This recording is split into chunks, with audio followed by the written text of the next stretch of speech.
Mga ka-surprise, kamusta po? Naglakad po ako ngayong tanghali. December po ngayon ng tanghali, and then naglakad-lakad po ako, and then may nakita na naman po akong celosia. And ano po ba yung celosia? Yung po yung idinry natin na flower 2 weeks ago. So, meron po nun ako sa mga videos ko, mga ka-surprise. Ito po yun. So, I've been drying this for 2 weeks. Ayan. So, naging ganito po yung itsura niya. And then, ayun nga po, ready na po siya for display. So, yun nga po, naglalakad-lakad po ako this afternoon. And then, may nakita na naman po akong mga celosia. By the way, ang tawag po dito is, marami pong klase ng celosia flower or celosia plant. Ang tawag po dito is yung celosia Asian Garden. Ganon. So, ngayong tanghali po, may nakita na naman po ako ng mga pwede nating i-dry. So, ganito po yung itsura niya, mga ka-surprise pag hindi pa po siya, pag natuyo na po siya, ganito po yung itsura niya, mga ka-surprise.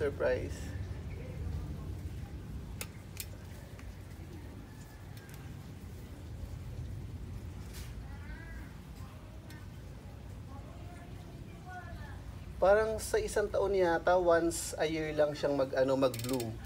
So, 2 weeks na po nating idina-dry ito. Pag naging dry po, ganito po na yung itsura niya.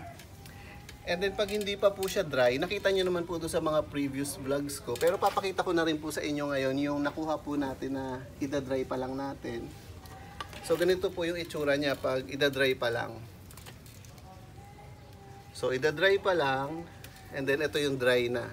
So medyo nag-ano lang po siya, pumusyaw ng konti.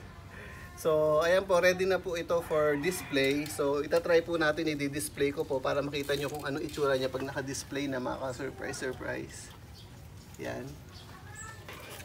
And then ayun po, pag kinuha nyo po ito ng fresh, may mga seeds po. Ito po, ayan po. Mga seeds po iyan. So kung medyo sensitive po kayo, hindi naman po siya makati or anything, pero ayan, dumidikit po siya sa balat.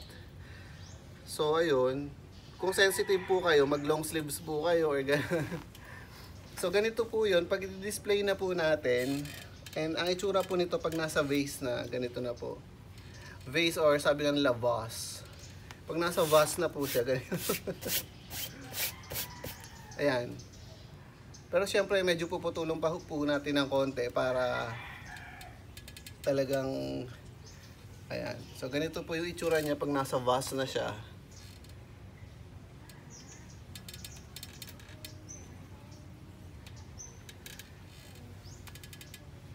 So yun lang po muna, mga ka-surprise.